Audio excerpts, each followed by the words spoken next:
Resultados al sondeo. Después de la entrevista en Pregunta Yamit con el candidato a la presidencia de la República, Iván Duque, ¿usted quedó motivado para votar por él? Sí, 71,33%, no, 28,67%. Muy buenas noches. En todas las encuestas sobre el próximo presidente de la República aparece Gustavo Petro como segundo, como fijo para segunda vuelta, sin excepción. Él es nuestro invitado de esta noche. El doctor Petro comenzó su vida política en Zipaquirá, cuando estudiaba en el Colegio Nacional de La Salle, donde fundó el periódico Carta al Pueblo. Y además creó un centro cultural que llamó Gabriel García Márquez. Se graduó a los 16 años y logró uno de los mejores puntajes en el IFES para ingresar a la educación superior. Es economista del externado, fue personero y concejal de Zipaquirá y obviamente alcalde de Bogotá, militó en el M-19, viajó a Bélgica, donde realizó un diplomado en medio ambiente y desarrollo poblacional en la Universidad Católica de Lovaina. Luego hizo estudios de doctorado en nuevas tendencias de la administración de empresas en la Universidad Tadeo Lozano de Bogotá y en la Universidad de Salamanca. Él es nuestro invitado esta noche. Muchos títulos tiene para aspirar a ser presidente de la República. Estudios, no, más que títulos, estudios, porque me interesó siempre ese tema de darle un sustento académico y teórico al planteamiento político. Es lo que antes llamaban la praxis. Son 9 años de estudio de economía completos, después de mi bachillerato, y 1 año de administración pública, y de manera autodidacta me gusta la filosofía. Me llama la atención esto, doctor Petro, que mientras usted obtiene un doctorado o un título en medio ambiente, el presidente de los Estados Unidos deshace todo lo que hasta ahora se ha avanzado para cuidar el medio ambiente. Sí, es una especialización, para ser francos. Más o menos tenía 36 años, quise estudiar la articulación entre economía y medio ambiente a profundidad, y donde las ideas nuevas aparecían en ese momento, en Europa. Y tuve el pálpito, lo demostré en la alcaldía de Bogotá, que es el tema que genera más tensión política. Porque si uno quiere cuidar la vida en el planeta, ¿cierto? Y por tanto cuidar la naturaleza, la vida de la especie humana, tienes que cambiar los mecanismos de la economía. Y esa es una tesis fundamental. Es decir, con una economía como la que tenemos, como la que aprendimos a desarrollar en el siglo XX, sobre todo a finales, en ese espectacular crecimiento del consumo mundial, del crecimiento del consumo de los países más ricos, la especie humana se acaba.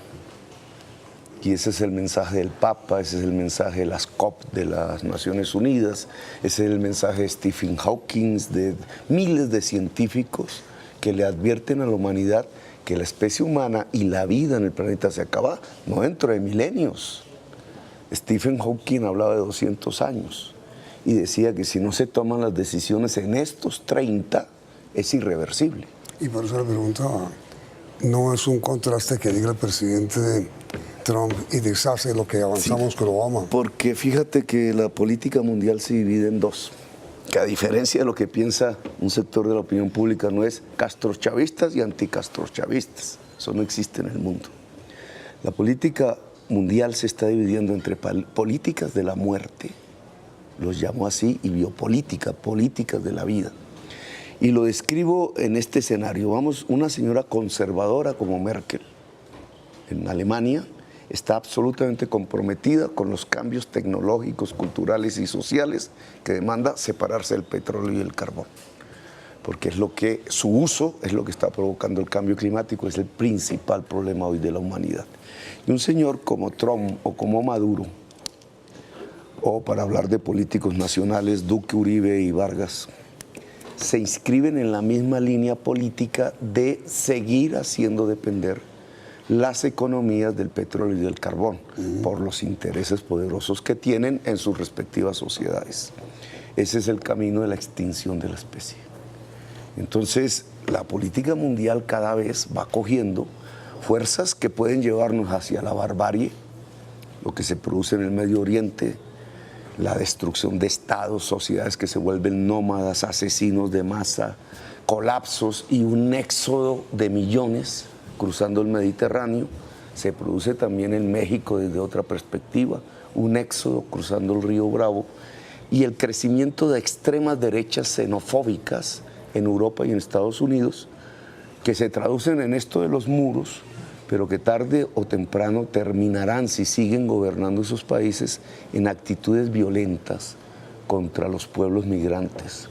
¿Por qué Colombia, responde el doctor Petro después de comerciales, nunca le ha dado importancia al medio ambiente inmediatamente después de los versos?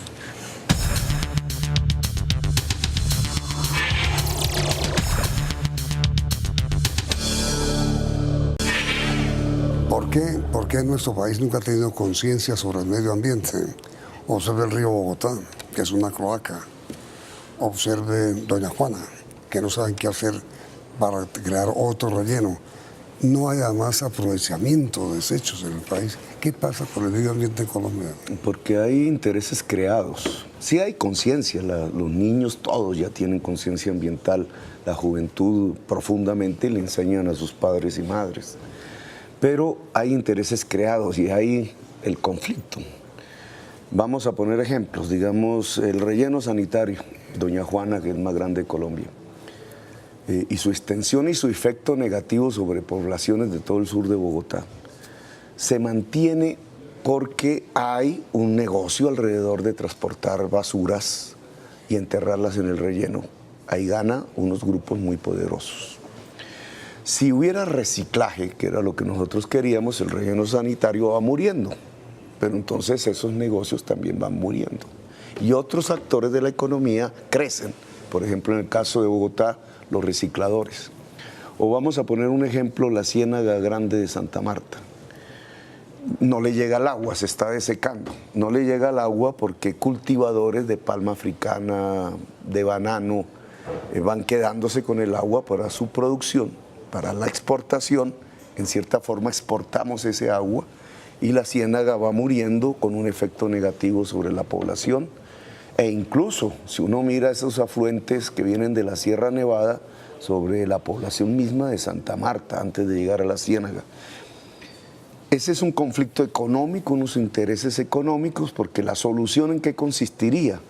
En que podamos poner reciclaje, en que las industrias bogotanas que arrojan desechos sobre el río o a los afluentes paguen impuestos por ello, o que no se utilice el régimen de aguas en el Magdalena, por ejemplo, de una manera que priorice, en el caso de La Guajira, el carbón y mata a los niños de sed, de hambre, o en el caso de Santa Marta, mata a la ciénaga. Y esas medidas que protegerían el medio ambiente, entonces chocan contra esos intereses económicos.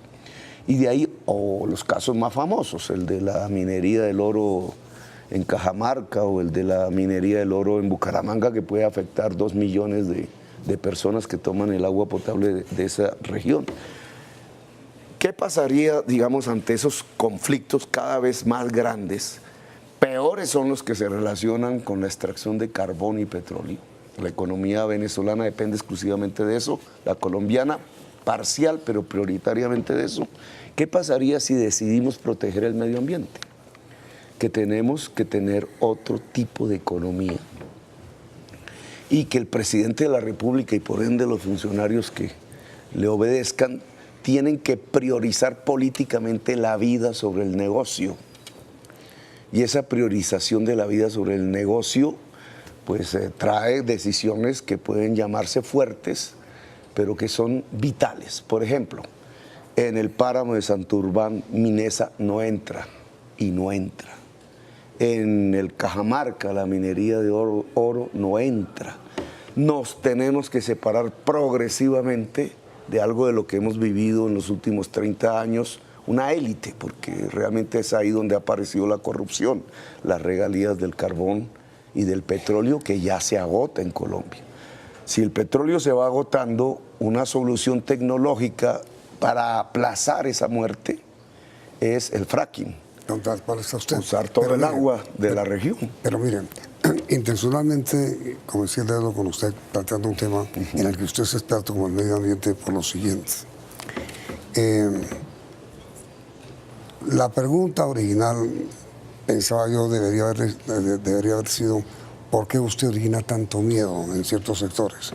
Pero con una respuesta, con una pregunta tan genérica como el medio ambiente y tan importante como el medio ambiente, yo pensaba encontrar una respuesta, se lo confieso, distinta, pero dése cuenta, me abre el camino para que a la misma pregunta. En esto, por ejemplo, ¿a quién le mete usted miedo cuando dice que hay intereses creados para contener, para evitar que el país haga realmente una protección del medio ambiente? Pues fíjate, Yamil, que quienes deberían tener miedo, que es la mayoría de la población, debería ser de no hacer eso, de no proteger el medio ambiente. ¿Cómo no va a tener miedo una población de 2 millones de habitantes que vive en Bucaramanga y al otro lado del norte de Santander y otros municipios? No, pero digo, si le quitan el agua del páramo. ¿Usted origina miedo? Digamos que hay sistemas políticos que quieren que la gente sienta miedo por mí, para que no voten por mí. Eso ya lo habían usado antes. A Gaitán le decían comunista. Hoy se conmemora 70 años de su muerte. Lo asesinaron, pero no lo dejaron llegar a ser presidente de Colombia. ¿Y cómo lo lograron? Al principio generando miedos. Recuerda usted que dividieron el Partido Liberal y les ganó los conservadores en el 46. Y después, pues no pudieron de otra manera que asesinándolo. Pero Gaitán era comunista, ¿no? Gaitán quería unas reformas liberales que eran las apropiadas para ese momento de la historia de Colombia, que venían incluso de López Pumarejo, que ya las había planteado en su revolución en marcha y no la dejaron hacer. Y a partir de ahí el país entró en 60 años de violencia. Entonces uno se pregunta, pensando en esa historia, ¿había que tenerle miedo a Gaitán? ¿O había que tenerle miedo a esos 60 años después de violencias que dejaron medio millón de colombianos asesinados? Si usted suma la violencia primera de liberales y conservadores con la reciente del paramilitarismo y la guerrilla. ¿A qué tenía que haber? ¿Qué era lo que el pueblo colombiano debería temer? Claro, Gaitán planteaba unas transformaciones. Sí, Gaitán planteaba una transformación del poder. Muy puntualmente en el caso suyo, una pregunta a quienes dicen que no, Petro no, que Petro mete susto. A ver, el expresidente Gaviria decía en un reportaje ayer que no le gusta pensar en ningún candidato, no lo mencionó usted, pero es obvio que lo sugiere, que vaya contra la institucionalidad del país. Mi pregunta es, ¿usted es anti-institucional? Mira, estas son nuestras instituciones. Es la Constitución Política de Colombia. ¿Quién era la fuerza mayoritaria en la Asamblea Constituyente que hizo esta Constitución? Nosotros, el M-19, para ponerlo, Navarro, que era el presidente, que hizo una alianza con el presidente César Gaviria y con Álvaro Gómez en temas diferentes, para que aquí en esta Constitución se quedara un concepto que no se ha aplicado, que es el Estado Social de Derecho. El Estado Social de Derecho es un recuerdo de lo que Gaitán llamaba, décadas atrás, la justicia social. Y si lo quiere, unas décadas atrás, López Pumarejo, la Revolución en Marcha, y si se quiere, Rafael Uribe Uribe. Es decir, aquí hay un filón de historia colombiana, de ideas colombianas que querían derogar la Constitución de 1886 por autoritaria, por antidemocrática, la del estado de sitio que usted recuerda, la del frente, pues no la creó la Constitución, pero que terminó en un país sin espacios democráticos. Esta fue la respuesta. Derogamos la Constitución de 1886 y creamos la del 91. Este es un pacto Y en ese pacto estuvo el señor César Gaviria, estuvo Humberto de la Calle, que era su ministro, estuvo Álvaro Gómez Hurtado, que hablaba en este momento que había que derogar un régimen de la corrupción en Colombia. Y estábamos nosotros, y la hicimos. Yo respondo por esta Constitución. Respondo porque nos levantamos contra la Constitución del 86 y la derogamos. Hoy, si lo quieren un resumen, en esas encuestas de las que usted habla, hay un candidato, pues en las puntas de las encuestas, hay un candidato que quiere restaurar la Constitución de 1886 y hay un candidato que quiere aplicar el Estado Social de Derecho de la Constitución del 91. Y esa es la gran separación, llamémosla así, las vertientes, las aguas que el pueblo va a decidir. Pero perdón. A ver, yo entendía que uno de La respuesta a César Gaviria es, no, pero digo, él y nosotros hicimos las instituciones. Sí, pero digo, yo entiendo que una de sus propuestas electorales es reformar la Constitución. Y usted ha anunciado, entre otras cosas, que se requiere una gran reforma de la justicia, por ejemplo. Sí. Y usted ha anunciado que convocará una constituyente. Ahí hay dos cosas sobre las cuales te quiero preguntar. Primero, la constituyente la convoca el Congreso y usted no tiene parlamentarios. ¿Cómo va a hacer para convocar una constituyente si no pasa por el Congreso?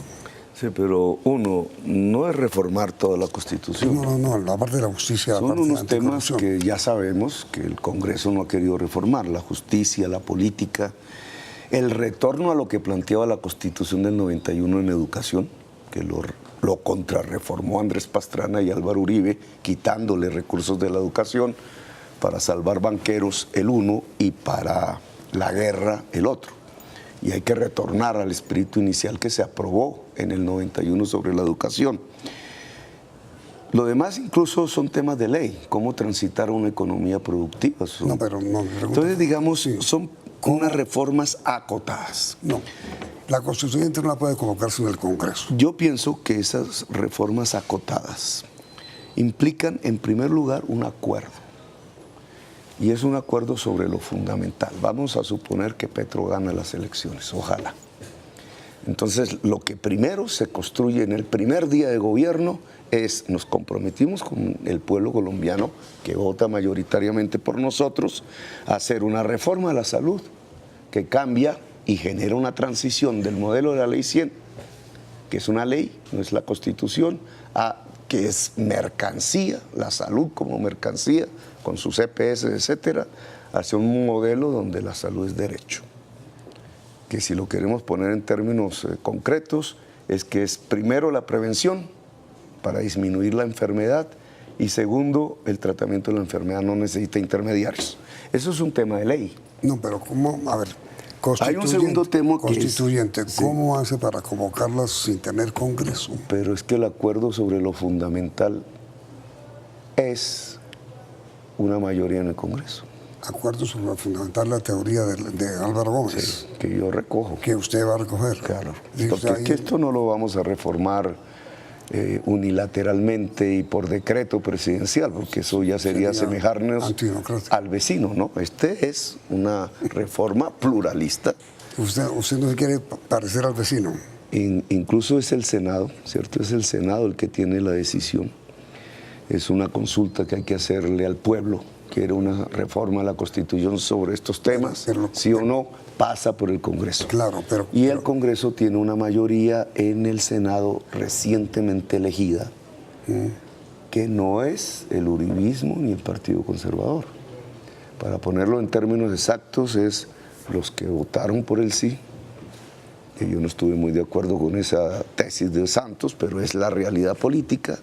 Ahí está el Partido Liberal, ahí está el Partido de la U, y la mayor bancada de todas, que son las nuevas fuerzas alternativas. Sí, no, si usted junta las nuevas fuerzas alternativas y los que votaron por el sí, son mayoría en el Congreso. No, pero mire, mi pregunta concreta.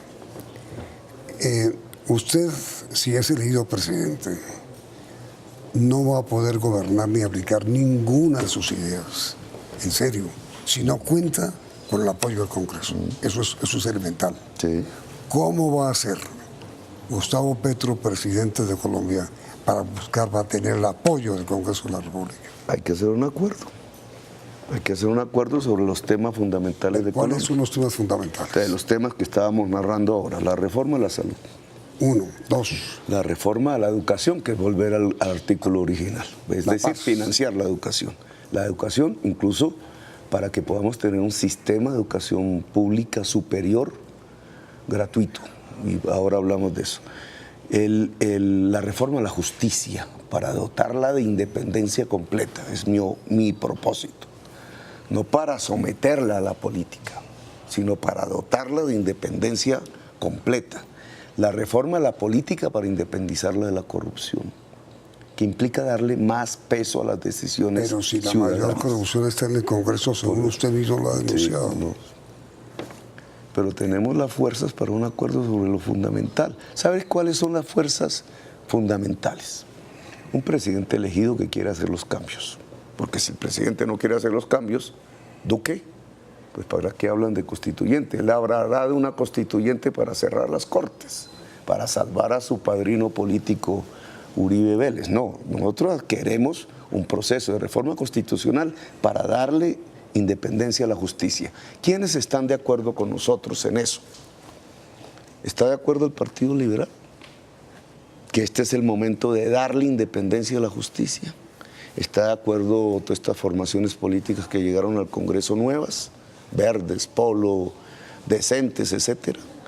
¿Está de acuerdo el partido de la U que tenemos que darle total independencia a la justicia y a la política? Si esos que he nombrado dicen sí, ya usted tiene la mayoría del Congreso en ese tema. Pero perdón, doctor Petro, mire, ¿usted es anti-institución o no? No, porque lo acabo de decir. Sí, pero... Mi intención es que esto se aplique. Y estas son las instituciones de Colombia. No acabar nada, no destruir nada. Nosotros hicimos esto. Este es el legado de una historia que llegó a ser violenta, que a través de la paz de hace 30 años sacó este libro, como un pacto de muchas fuerzas pluralistas. Y esto es mi compromiso, la Constitución política. Le insistí en la pregunta porque en un reportaje ayer en el diario El Tiempo, el expresidente Gaviria dice que él está dispuesto a dialogar en una segunda vuelta donde aparentemente no alcance a llegar el doctor de la calle, con uno de los dos candidatos, de los dos que pasen la segunda vuelta, con quien respete las instituciones. Sí. ¿Es usted él? Él habla de dos conceptos. Con el que respete las instituciones, y el sistema. está la Constitución. Y después, antes, sí, refiriéndose a mí, incluso, yo le diría que cuando César Gaviria habla de lo antiinstitucional, yo creo que está pensando más en términos de quien propone cerrar las cortes. Pero cuando él habla de antisistema, que lo hace en su entrevista un poco antes, y eso sí me lo asigna a mí, es que Petro es antisistema, entonces ahí tendríamos que hablar qué es el sistema. Y vuelvo a retomar la tesis de Álvaro Gómez Hurtado. El sistema que tenemos es un régimen de corrupción, una dictadura de corrupción. Ese sistema no está aquí escrito.